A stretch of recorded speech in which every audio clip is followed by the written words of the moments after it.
Thank you very much, and what a hard act to follow. Gosh, I wish I had that kind of a mind. Thank you, Mr. Point, as well, for those poignant words of welcome and the blessing this morning. I think that you could represent Community Foundations of Canada by the very words that you spoke. I've been asked to speak about 2017 and what the future holds for Canada from a philanthropic point of view. So for the next 10 minutes, I will give you my view of what the not-for-profit sector can look forward to. While forecasting the future, my immediate inclination is to look in the rearview mirror to see where we've come from before I can venture to see where we're going, sort of a back to the future. So first, a little bit of history. Vancouver Foundation started in 1943, 70 years ago, with one person. And we talk about the power of one individual, whether it was 70 years ago, today, or in fact in 2017.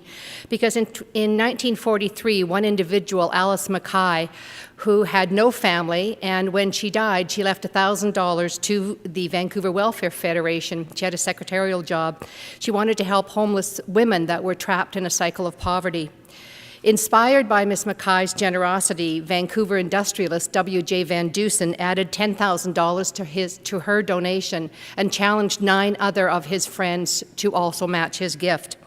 The 10 founding families for Vancouver Foundation reads like a who's who of business history. Iconic names such as H.R. McMillan, W.H. Malkin, and W.C. Woodward, among others.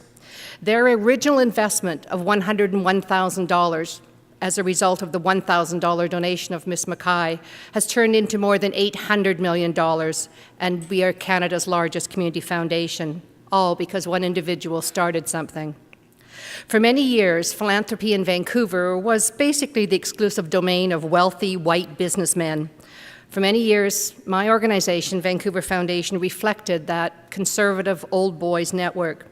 But times have changed, and so has philanthropy. Not only has the face of philanthropy changed dramatically over the last 7 decades, but its very nature, the whole concept of giving has changed, as have the reasons for people to support. And it will continue to evolve as our society does. At Vancouver Foundation, our goal is to build healthy, vibrant, and livable communities across British Columbia. And we do this by harnessing the gifts of energy, time, money, ideas to bring meaningful and lasting improvements to communities. This involves reaching out and engaging citizens, organizations, and indeed governments, bringing them together to help make a difference in society. We do this by funding innovative projects across a real broad range of fields, from arts and culture to environment, from education to health and medical education, from children, youth, and family issues to animal welfare, from support for those with disabilities to a larger social justice projects. Philanthropy has changed dramatically since Vancouver Foundation was established. I'd like to talk a little bit about the drivers of change that I think will shape the future of philanthropy and create a challenging new landscape for all charities, a landscape that is remarkably different from even 1 generation ago. People today have an unprecedented number of options available when it comes to giving. In 1943, when we were created, there was basically 2 community foundations, ourselves and Victoria. Now there are 50 in British Columbia and over 200 across Canada. The last decade has seen an explosion of charitable organizations across this country and, in fact, around the world. It's estimated that in BC alone, there are 20,000 nonprofits and 9,000 registered charities, and they're all looking for your support.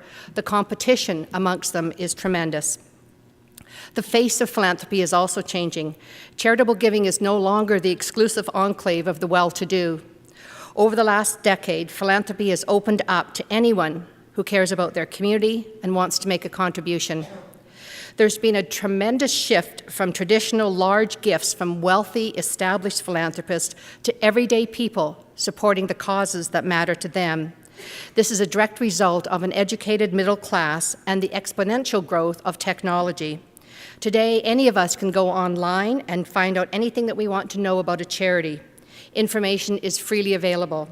Media and communication technologies are creating new ways for people to reach out and connect with organizations, groups, and causes.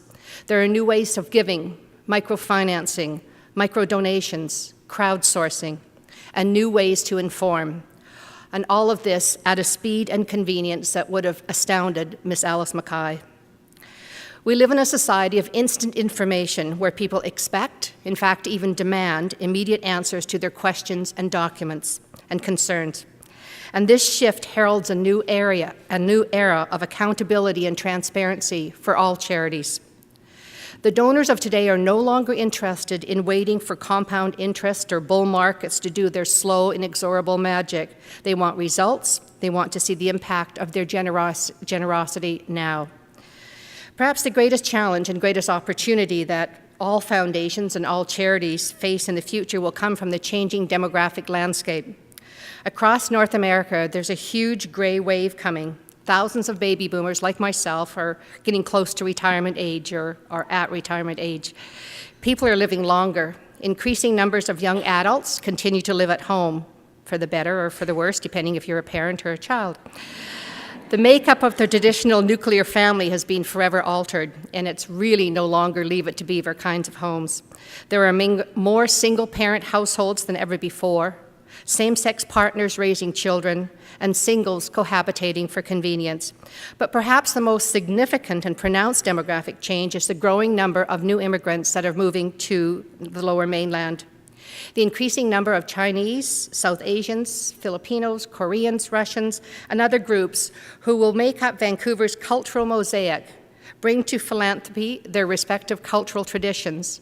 And in some cultural groups, for example, the primary focus is on family, with the community coming a distant second, and philanthropy is a totally new concept to them.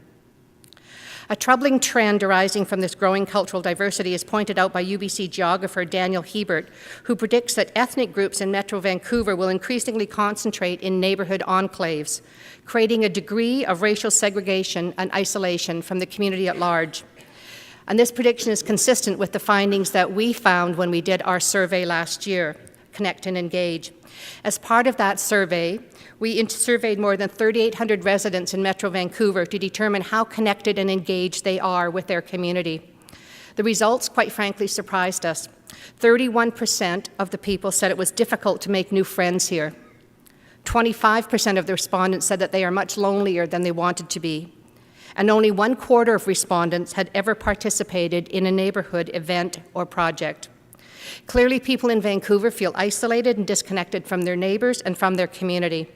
So that started us thinking, what can we do to bring people together to create a stronger sense of community in Vancouver? And in particular, how can we engage and include new immigrants and ethnic groups in the community so that they become integral parts of the social fabric, not subtle ghettos of language and customs? Sometimes what appears to be a big challenge, in fact, can be overcome with some simple solutions. In fact, I love the 150 ideas because many of them were very simple things that any of us could do. Our solution was to engage neighborhoods at the grassroots level through our Neighborhood Small Grants program. The program provides small grants of $500 to $1,000 to individuals and groups for community projects that connect people and build bridges between ethnic groups. The Neighborhood Small Grants program has been tremendously successful, and it has grown from having one site in Vancouver to over 16 across the Lower Mainland. Let me just give you one quick example of one story to help bring it home. Last year, a 63-year-old Filipino woman named Cora Mamming came to the board meeting and shared her story with us of community engagement. She arrived in Vancouver from the Philippines 5 years ago, and she was quite embarrassed about not being able to speak English. She lived with her daughter in the Joyce-Collingwood area of Vancouver, which is home to a large Filipino population. When she ventured out for walks in her neighborhood, she rarely spoke to people, even in her own language, because her son had warned her not to talk to strangers. It was a very lonely and a very isolating existence. Cora spent her days basically watching television and staring out the window, thinking of ways that it might be possible for her to return home to the Philippines. Several months after her arrival, Cora actually ventured into Collingwood Neighborhood House with her daughter and signed up for ESL classes. She was the only Filipino in the session she attended. The teacher asked someone to read a passage in English, and tentatively Cora raised her hands, and when she started reading, it was very clear that she actually was in too low a class. She needed to be in a much higher level of English. She then started helping her Chinese, her Iranian, and her Mexican classmates with their lessons. It was really the beginning of a transformation for a frightened new immigrant living in an ethnic bubble to a woman at the center of her community, who all the other seniors, regardless of where they came from, now affectionately called her Mama.